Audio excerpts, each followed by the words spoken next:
जो ईमान लाए और आमाल सालिहा करते रहे और एक दूसरे को हक की तलकीन करते रहे और एक दूसरे को सब्र की तलकीन करते रहे।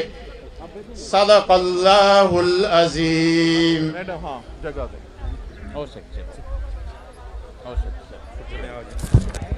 नाते रसूल मकबूल सल्लल्लाहु अलैहि वसल्लम के लिए सैयद रफ़ाकत अली बुखारी, प्लीज़ इनको आने दें, ज़रा इधर से आने दें, टाइम शॉर्ट है, इधर से आने दें।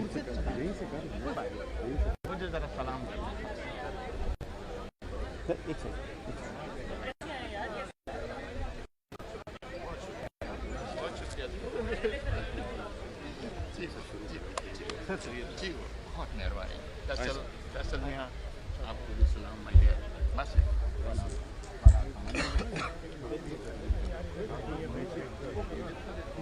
लौह भी तू,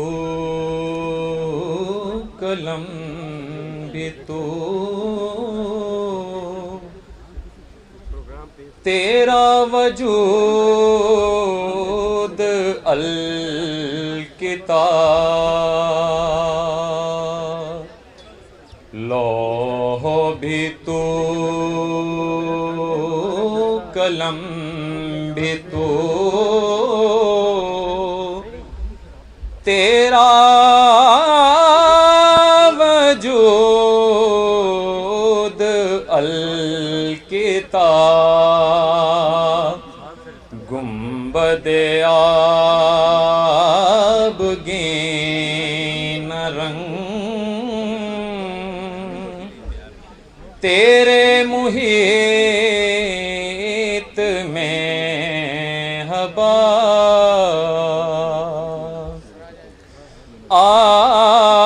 आलमे आब खाक में तेरे ज़हूर से फरो। ज़र्राए रेग को दिया तूने, तुलूए आफ़ताब। शौकत संजरो सलीम तेरे जलाल की नमूर। फ़क्रे जुनैद बायज़ीद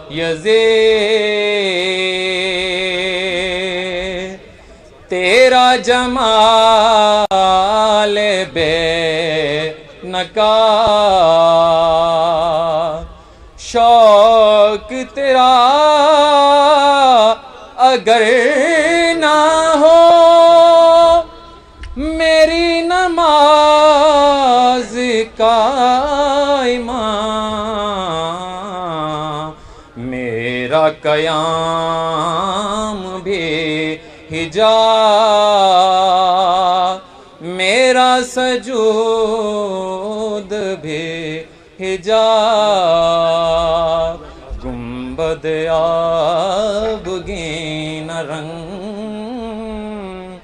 तेरे मुहीत में हबा।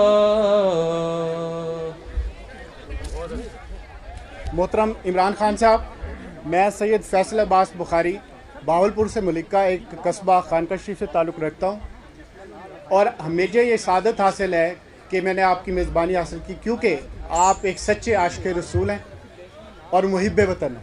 अल्लाह ताला आपको ज़िंदगी और सेहत दे और हमारे मुल्क पाकिस्तान के लिए हमेशा सलामत रखे। अब मैं सदर बार जनाब AR औरंगज़ेब साहब से मुल्तमिस हूँ कि वो तशरीफ़ लाएँ और सपासनामा पेश करें।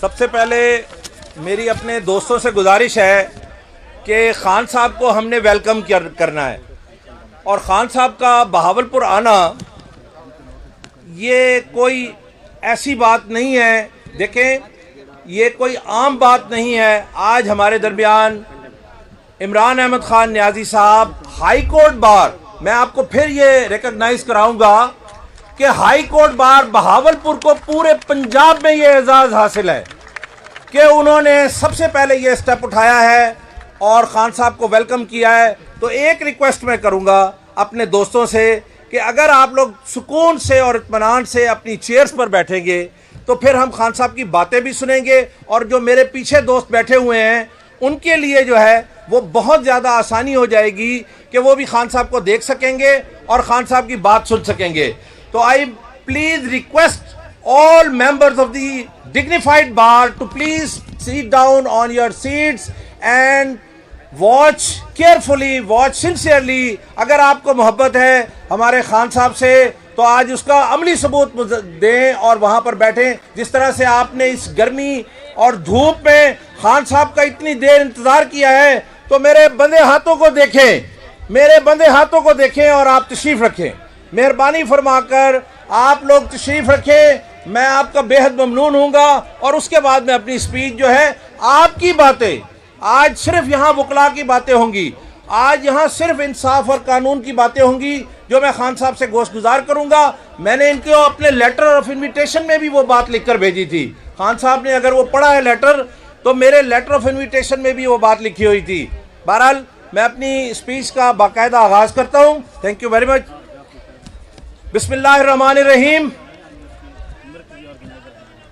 मोहतरम जनाब इमरान अहमद खान न्याजी साहब, chairman Pakistan Tehreek Insaf, very warm welcome to the Bahawalpur High Court Bar Association and on behalf of the members of the High Court Bar Association Bahawalpur। जिंदाबाद, हम तुम्हारे साथ हैं।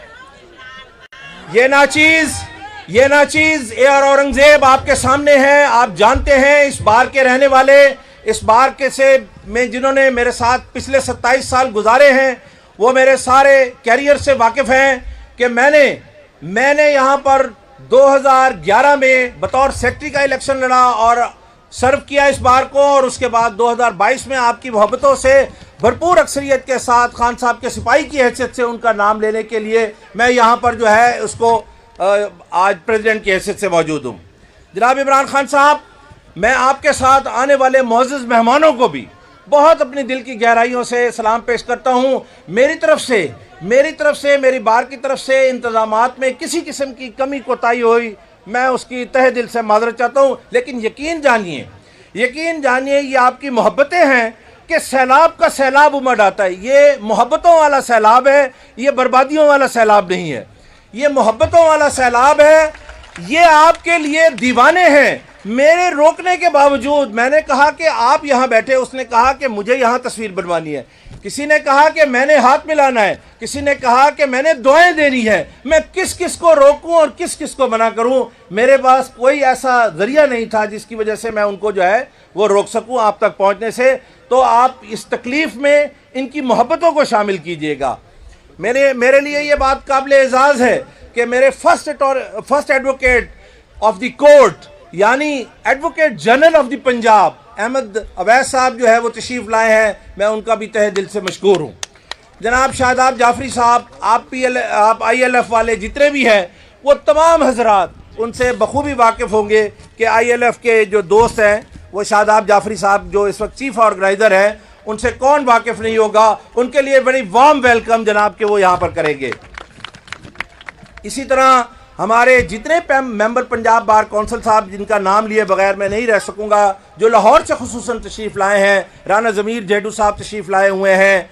इसके अलावा इकबाल साकिब साहब मुझे नज़र आ रहे हैं जो DG खां से तशरीफ़ लाए हैं, और हमारे राना इकबाल नून साहब जो हैं वो यहाँ पर तशरीफ़ लाए हैं लोधरा से की नुमाइंदगी करते हुए। और हमारे बहावलपुर डिवीज़न के जो मेंबर पंजाब बार कौंसिल हैं, जनाब सिकंदर नगाना साहब, इमरान चट्ठा साहब, वो जो है वो सब लोग, उन सब को मैं अपनी दिल की गहराइयों से खुशामदीद कहता हूँ। इसी तरह अगर मेरे किसी भाई जो ऑर्गेनाइजर्स में से जो खान साहब के साथ तशरीफ़ लाए हैं, पजोता साहब मुझे नज़र आ रहे हैं, उन्होंने बहुत ज़्यादा मेरे साथ कोऑर्डिनेट किया। अगर कोई कमी रह गई हो तो मैं एतबार आपसे जो है इसकी माजरत चाहता हूँ।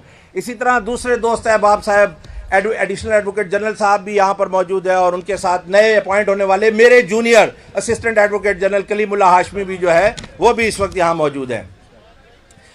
मैं सब तारुफ के बाद अगर अपनी इस बार को ये क्रेडिट ना दूं कि उन्होंने मुझे मजबूत किया और उन्होंने मुझे ये मौका फराहम किया कि मैं उस हस्ती को यहाँ पर बुलाऊं और वो आए, और इसके लिए मैं बिलचनाबाद से लेकर सादकाबाद तक अपने तमाम सदूर, अपने तमाम सेक्रेटरीज, मैं अगर उनका नाम लेना शुरू करूं तो जनाब चेयरमैन वो 16 बार एसोसिएशन है और आपका वक्त बड़ा कीमती है, लेकिन एक एक नाम लेना और फिर मेरी एग्जेक्टिव में मेरे नायब सदूर, मेरे सदर, मेरे सेक्रेटरी हैं, मेरे एग्जेक्टिव के मेंबर मुझे नजर आ रहे हैं, उन सब की रात दिन की मेहनत से ये प्रोग्राम मुमकिन हुआ। मेरा तारुफी खिताब भी तवील होता चला जा रहा है और मैंने आपके ही मुतालबात खान साहब के सामने रखने हैं, इसलिए ये मैं ज़रूर समझूंगा कि मैं उनसे इसके मुतालिक आगे बात करना शुरू करूं। खान साहब, मैं आपको इस बहावलपुर बार का थोड़ा सा तारुफ कराना ज़रूर समझूंगा, क्योंकि मेरे जो लायर्स कम्युनिटी है वो इसको बड़ी अच्छी तरह से रिकग्नाइज करती है कि जिस वक्त रियासत पाकिस्तान में बहावलपुर की रियासत का इल्हाक हुआ तो उस वक्त इस खित्ते की अलहदा हाई कोर्ट जो है बगदादुल जदीद के नाम से मौजूद थी और आज वो Lahore high court Bahawalpur bench बन चुकी है और वो उसका हिस्सा है। तो जो हमारे नवाब साहब ने, मोहसिन पाकिस्तान ने यहाँ पर उनकी जो खिदमात थी उनको जो है वो सरेंडर किया और उन्होंने इनकी तनख्वाहें चलाई और उन्होंने यहाँ पर अपने सारे वसाइल दिए, तो ये खित्ता महरूमियों का शिकार रहा और उन महरूमियों का आज तक हम इजाला करने के लिए जो है वो तलाश करते रहते हैं, कभी किसी हुकूमत में, कभी किसी हुकूमत में। मैं आपको ज़रूर क्रेडिट देना चाहूँगा इस बात का कि आपने पॉजिटिव स्टेप उठा लिया था 3.5 साल में कि इस खित्ते की महरूमियों को दूर किया जाए। ये आपने अभी अंदर दाखिल होते ही साउथ पंजाब के नाम से जो सेक्रेटेरिएट का देखा है वो क्रेडिट आपको जाता है। मैं कहूँगा कि बार उसको जो है ज़रूर रिकग्नाइज करे और उसको एक्नॉलेज करे। जनाब चेयरमैन साहब, हाई कोर्ट बहावलपुर के हवाले से और कानून और इंसाफ के हवाले से अगर इस बात को आज के तनाजुर में जो है वो डिस्कस ना किया जाए तो ये यकीनन नाइंसाफ़ी होगी। एक तवील तारीख वकला की मौजूद है जिन्होंने हमेशा आइन और कानून की बालादस्ती के लिए जिद्दोजहद की है। मेरा ख्याल है इससे कोई इनकार नहीं करेगा इस बात से। जो हमारे ऑनरेबल गेस्ट बैठे हुए हैं, चूँकि इस वक्त लायर्स कम्युनिटी का फंक्शन है, इसलिए मैं ये बात खुलकर कर सकता हूँ कि जितना इस पाकिस्तान के क़याम से लेकर इसके बचाने तक जो कुछ भी किरदार अदा किया है उसमें कायद आज़म मोहम्मद अली जिन्नाह की तहरीक से लेकर आज तक वकला का किरदार ऐसा रहा है कि अगर वकला अपना किरदार अदा न करें तो कभी भी इस मुल्क की जो आईनी सरहदों की हिफाजत है वो नहीं हो सकती। इन आईनी सरहदों के हिफाजत के हवाले से कभी कभी तो ऐसे माहौल भी पैदा हो जाता है कि बार और बेंच के दरमियान तजादात का सिलसिला शुरू हो जाता है और ये समझा जाता है और ये प्रिटेंड किया जाता है कि शायद एक कानून की वर्दी पहनने वाला वो अदालतों के खिलाफ है। नहीं जनाब, आज इस बात को बिल्कुल मैं क्लियर करना चाहता हूं इस फोरम से कि मैं 1 साल तक इस बेंच का हिस्सा भी रहा हूं, लाहौर हाई कोर्ट का इस बेंच का हिस्सा भी रहा हूं, लेकिन हम कभी भी वकला की डिग्निटी को इस हवाले से नहीं देखते कि कोई आइन शिकनी हो और वकला जो है वो खामोश रहें। वकला ने कभी खामोश नहीं रहना। दूसरी तरफ इंसाफ हासिल करने वालों के लिए तहरीक इंसाफ का मंशूर है इंसाफ पर मबनी मुआशरा। इंसाफ पर मबनी मुआशरे के लिए इसी सिस्टम, इसी आइन और इसी अदालतों से हमें इंसाफ मिलेगा। जनाब चेयरमैन, ये बात आपके खैर ख्वाह, आपके बही ख्वाह होने की हैसियत से मैं वाज़ेह तौर पर यह करना चाहता हूं कि जो आपको ये रास्ता बताता है कि इनसे उलझाव और टकराव की कैफियत पैदा करनी है वो आपका कभी खैर ख्वाह नहीं हो सकता। यही अदालतें हमें इंसाफ देंगी, इन्हीं अदालतों से ही हमें जो है हर तरह का इंसाफ जो है वो मिलेगा। मेरी बात लंबी होती चली जाएगी। बातें बहुत सारी करने वाली हैं। खित्ते की महरूमियों के हवाले से हाई कोर्ट, आप जिस वक्त आप अनाने इक़्तिदार में थे, और इंशाअल्लाह जब आपने अब दोबारा 2/3 मेजॉरिटी के साथ आना है इंशाअल्लाह। अच्छा अच्छा, खनाने आज़म वज़ीर आज़म, खनाने आज़म वज़ीर आज़म, खनाने आज़म वज़ीर आज़म।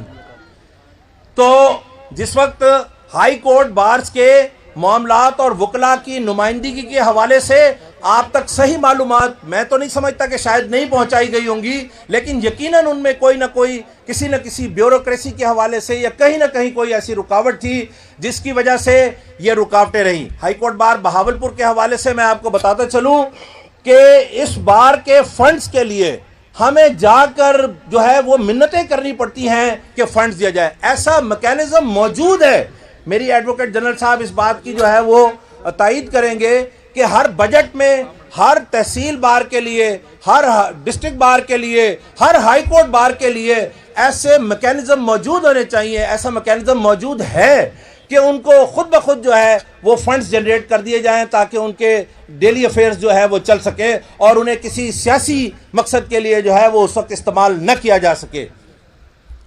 जनाबे वाला, इस खित्ते की महरूमियों का जिक्र न करना सरियन नाइंसाफ़ी होगी। यहाँ से आज भी अगर देखा जाए तो जो गवर्नमेंट के हवाले से, क्योंकि पंजाब में गवर्नमेंट, मैंने चौधरी परवेज़ इलाही साहब से भी रिक्वेस्ट की थी और उनके नुमाइंदगान भी आज मौजूद है यहाँ पर, तो ये ज़रूरी है कि उनको उनका जायज़ हिस्सा जो है उनकी एलिवेशन के हवाले से, उनके जॉब्स के हवाले से, सरकारी वकला के हवाले से उसको ज़रूर कंसिडर किया जाए और उसमें किसी किस्म की जो है वो डिस्क्रिमिनेशन जो है वो नहीं होनी चाहिए, क्योंकि आर्टिकल 4 और आर्टिकल 25 ये हमें बताता है कि all are equals, all are equals. आखिर में जनाब, मैं तहरीक इंसाफ की जो जिद्दोजहद थी 25 मई के हवाले से अगर उसका जिक्र ना करूं तो ये यकीनन नाइंसाफ़ी होगी। अभी जब हम बार में एंटर हुए हैं, खान साहब के साथ मुलाकात हुई है, हमारे 80 साला बुजुर्ग पार्लियामेंटेरियन MNA जिन्होंने इस पूरे बहावलपुर डिवीज़न में मैं दावे से कहता हूँ, खान साहब इस बात की तायीद करेंगे कि उन्होंने कोई अपनी पार्टी नहीं बदली और वो अपनी पार्टी के स्टैंड के साथ कायम रहे, जनाब मलिक फारूक आजम साहब।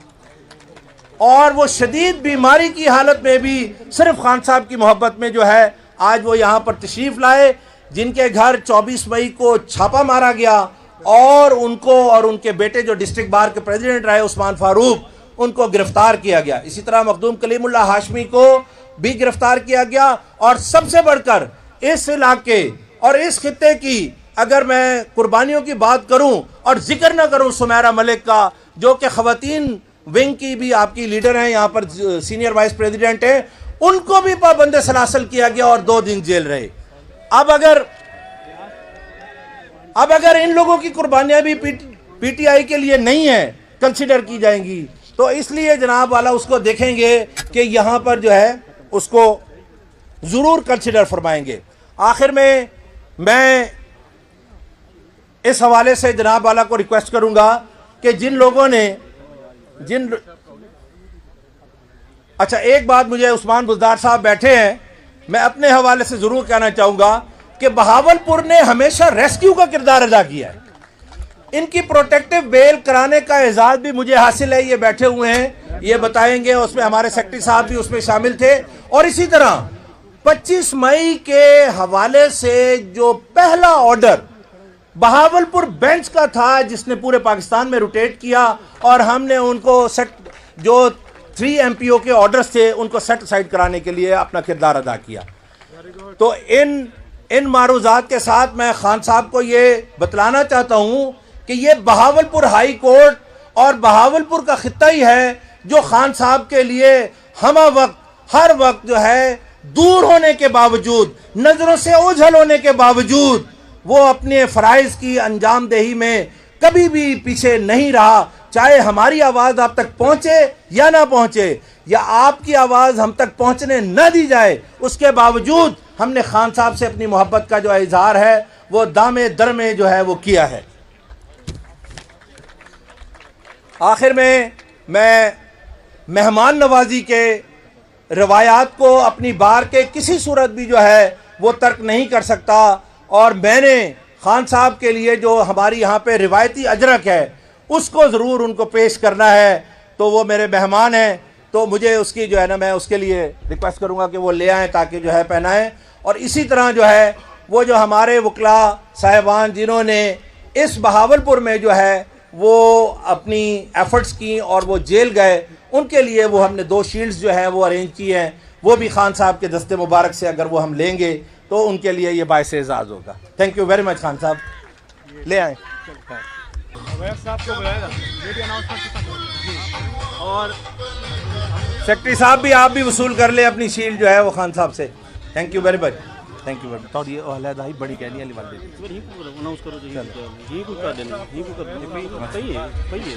वो खान साहब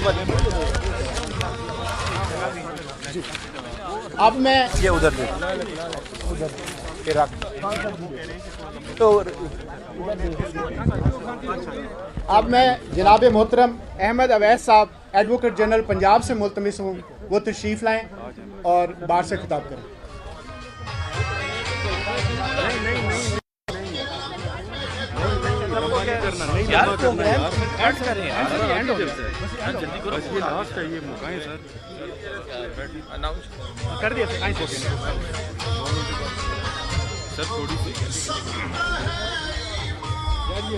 बिस्मिल्लाहिर्रहमानिर्रहीम। मोहतरम चेयरमैन तहरीक इंसाफ इमरान खान साहब, जनाब Aurangzeb Sahab president high court bar association Bahawalpur, honourable members of the presidium, मुअज़्ज़िज़ अरकान बार, मुअज़्ज़िज़ ख़वातीन व हज़रात, अस्सलामु अलैकुम। बहुत मुख्तसर आपसे बात करना चाहता हूँ और सिर्फ ये बताना चाहता हूँ कि जनाब खान साहब, पाकिस्तान के वकला ने आपके सामने है लॉयर्स मूवमेंट में जो रोल प्ले किया, उन्होंने अथॉरिटेटिवली एक चीज़ साबित कर दी कि जब भी कानून के मुकाबले में बड़ी से बड़ी कोई ताकत आ जाएगी वो घुटने टेकेगी और कामयाबी कानून की होगी। वकला ने यह साबित कर दिखाया और आज बहावलपुर बार के वकला और पूरे पाकिस्तान के वकला आपके साथ खड़े हैं, कानून की बारादस्ती के लिए खड़े हैं।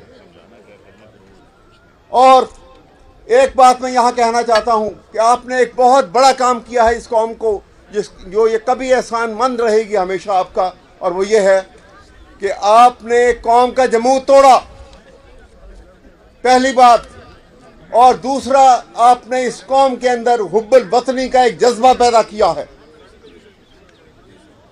आपने प्राइम मिनिस्टर बनने के बाद एकदम सबसे पहले तमाम बड़ी ताकतों को और दुनिया की तमाम ताकतों को यह कह दिया कि Pakistan will not be used as an hired gun.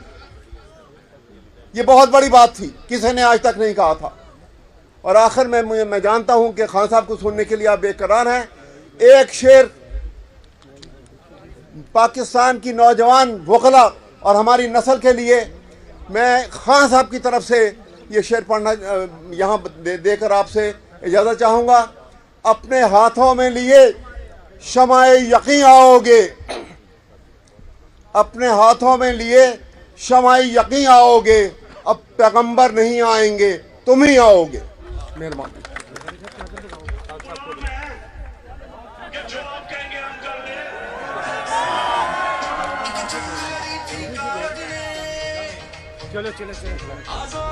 अब इस महफिल के रूहे रवां जनाब इमरान अहमद खान नियाजी साहब से मैं मुल्तमिस हूँ और बाहर से खिताब करें।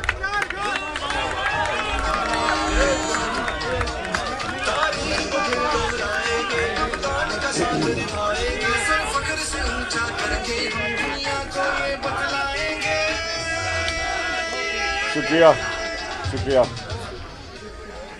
बिस्मिल्लाहिर्रहमानिर्रहीम।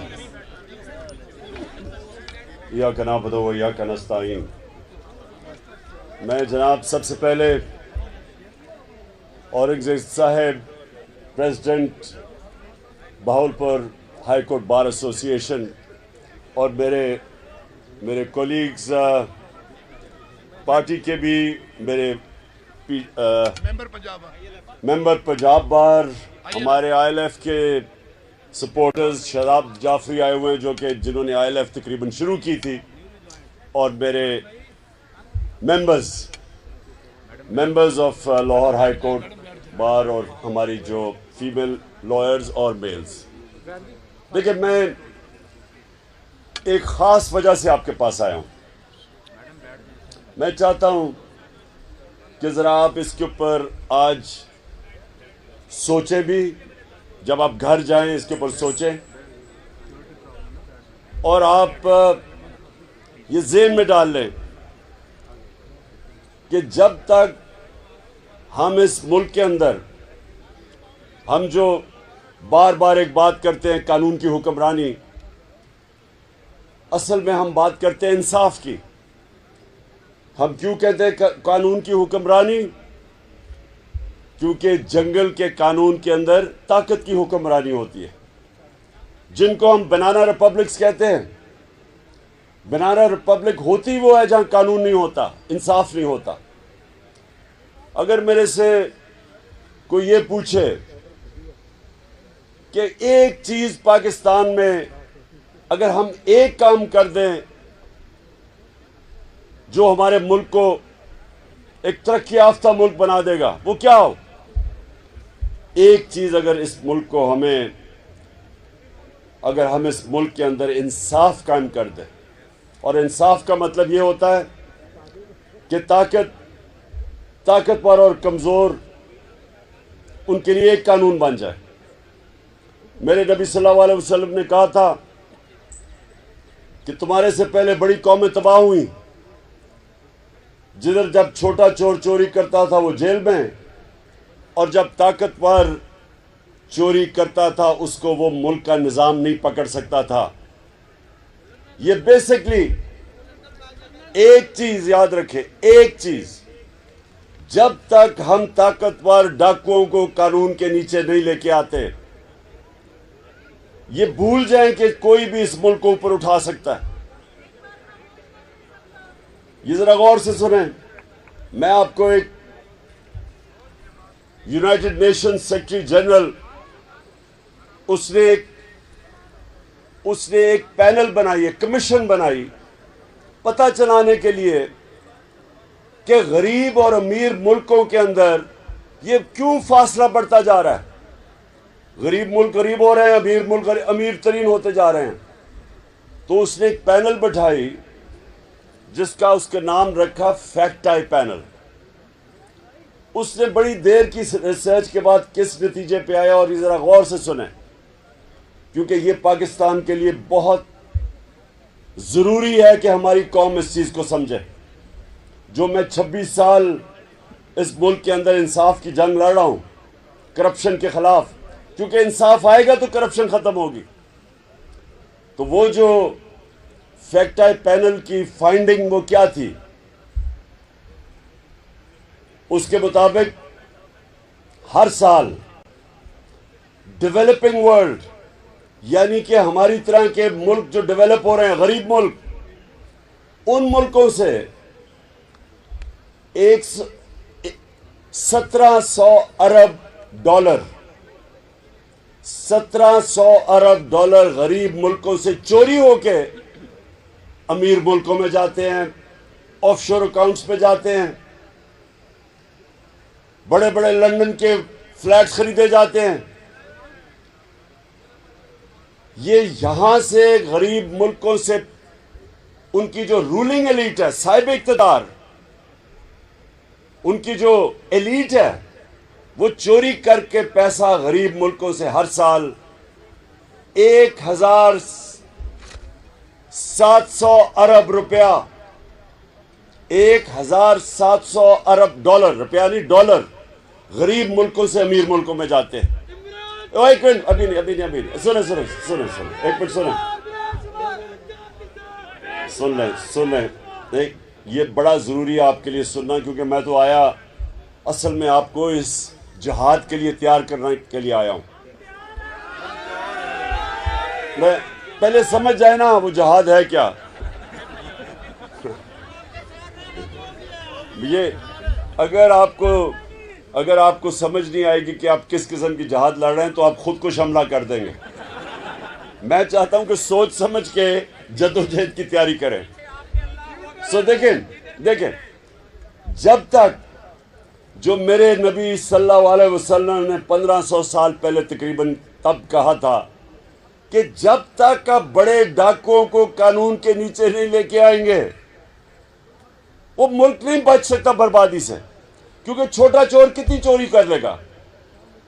छोटा चोर तो चले भैंस चोरी, गाय चोरी या ये मोटरसाइकिल गाड़ी ज्यादा से ज्यादा, लेकिन जो बड़ा डाकू है वो सिर्फ मैं शहबाज शरीफ और बेटों ने जो सिर्फ FIA के अंदर इनकी चोरी पकड़ी गई है 16 अरब रुपया जो पकड़ा गया, जो नहीं पकड़ा गया वो तो गया बाहर। यानी जो FIA ने पकड़ा था वो 1700 था।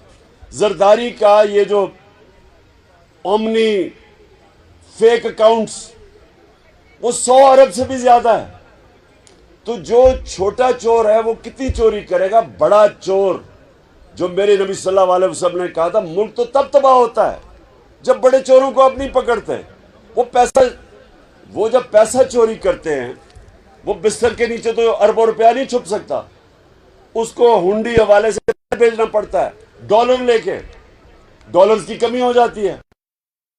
जब डॉलर्स की कमी होती है रुपए पे प्रेशर पड़ जाता है, रुपया गिरना शुरू हो जाता है। जब रुपया गिरता है हर चीज महंगी हो जाती है, गुर्बत फैल जाती है। और जिस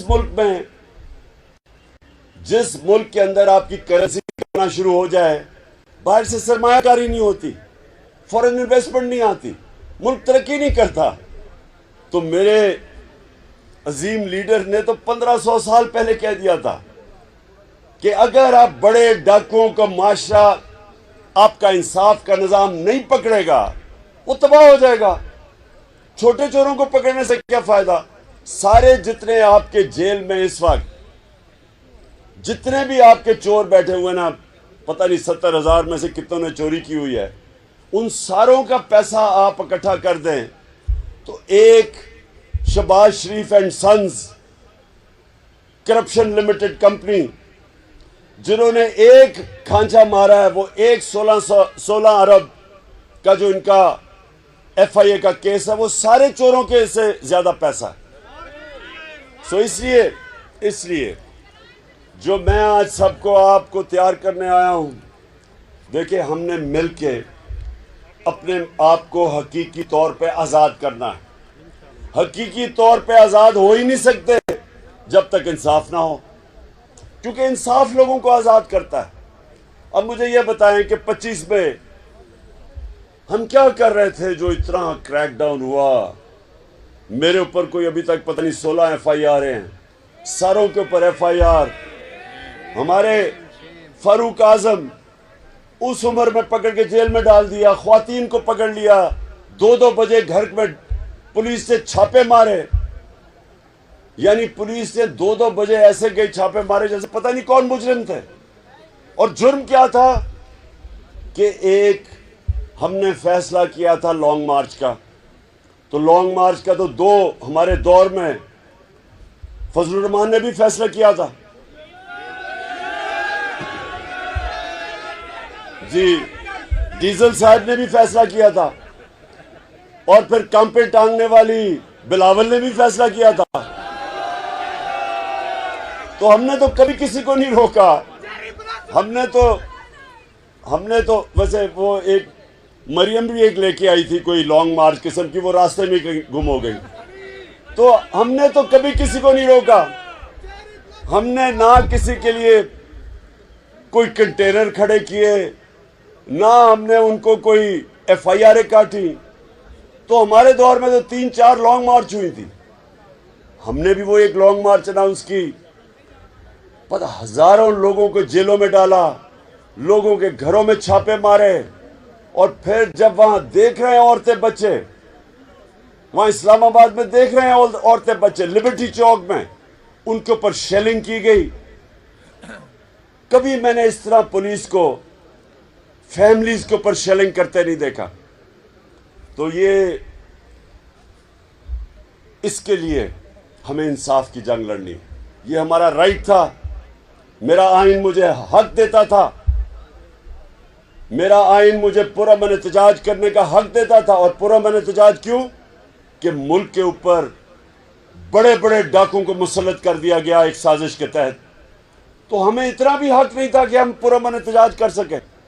डंडे चलाए इन्होंने, ऐसा जुल्म किया, और उसके बाद मुसलसल कभी मीडिया के ऊपर क्रैकडाउन, अच्छे अच्छे नामवर क्रेडिबल वो सहाफ़ी जिनकी इज्जत है माशरे में, उनके ऊपर क्रैकडाउन, वो मुल्क से बाहर गए हुए हैं।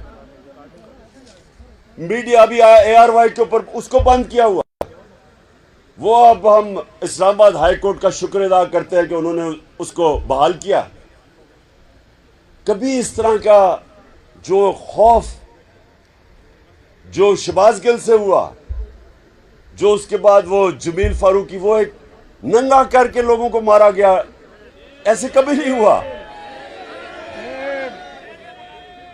जो ऑपोजिशन लीडर, सिंध का ऑपोजिशन लीडर हलीम आदिल शेख, जो उस तरह उससे किया जा रहा है, वो एक केस से निकलता है दूसरे केस में जरदारी डाल देता है, क्योंकि ये मुजरिम है, जरदारी माफिया है, ये शरीफ खानदान माफिया है, ये तो डेमोक्रेट्स ही नहीं है। और इसके लिए मुझे अपनी वुकला बरादरी की जरूरत है, क्योंकि इस वक्त जंग है इंसाफ की।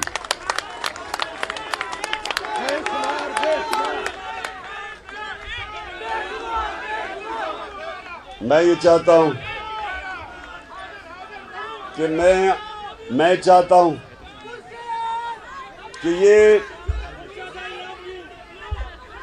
ये पाकिस्तान के ऊपर जो कब्जा हुआ है, ये चोरों का, माफियाज का, कार्टेल्स का, जो बड़े बड़े शुगर माफिया टाइप कार्टेल्स जो चीनी महंगी करके अरबों रुपए का नफा कमाते हैं, लोगों की कमर तोड़ के, महंगाई करके, ये जो लैंड माफिया है, सबसे बड़ा माफिया ये बन गया। इसके लिए हम सबको इकट्ठे होके इंशाअल्लाह एक इंसाफ का इनकलाब लेके आना है। और मैं आपको यकीन दिलाता हूं, जिस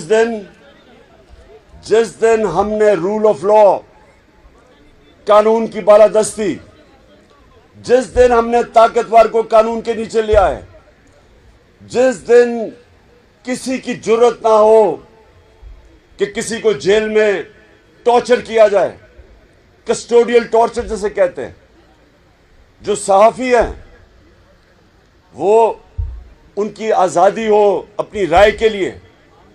हाँ, अगर कानून में अगर वो किसी की तौहीन करते हैं, किसी को लायबल करते हैं, तो कानून में उसकी भी सजा मिलनी चाहिए जिस तरह मगरिब में मिलती है। लेकिन ये ना हो कि चैनल्स को बंद कर दिया, वो अपनी जान बचा के सहाफ़ी बाहर भाग रहे हैं। किसी को इमरान रियाज जैसे सहाफ़ी को जेल में डाल दिया, वो जो अरशद शरीफ जिसकी इतनी रिस्पेक्ट है उसको चैनल से निकाल दिया, वो बाहर मुल्क से चला गया। ये तो कोई जमहूरियत नहीं है। तो जमहूरियत को कौन प्रोटेक्ट करता है? सबसे ज्यादा वकला प्रोटेक्ट करते हैं। कानून प्रोटेक्ट करता है जमहूरियत को, आइन प्रोटेक्ट करता है, और आइन के साथ खड़े होते हैं आप। और याद रखें, पाकिस्तान मूवमेंट में जो हमारे नजरियाती लीडर इलामा इकबाल और जो हमारे अजीम लीडर कायद आज़म, दोनों आपकी बरादरी से थे, दोनों वकला कम्युनिटी से थे। और पाकिस्तान के अंदर ख़ास एक रिस्पेक्ट है वकला की। इसलिए मैं अपनी सारी पाकिस्तान की वकला कम्युनिटी को आज दावत दे रहा हूँ, जो मर्जी पार्टी के लिए आप वोट करें, ये इसका मेरा कोई मकसद नहीं कि मुझे कोई फ़र्क नहीं पड़ता, लेकिन कानून के लिए।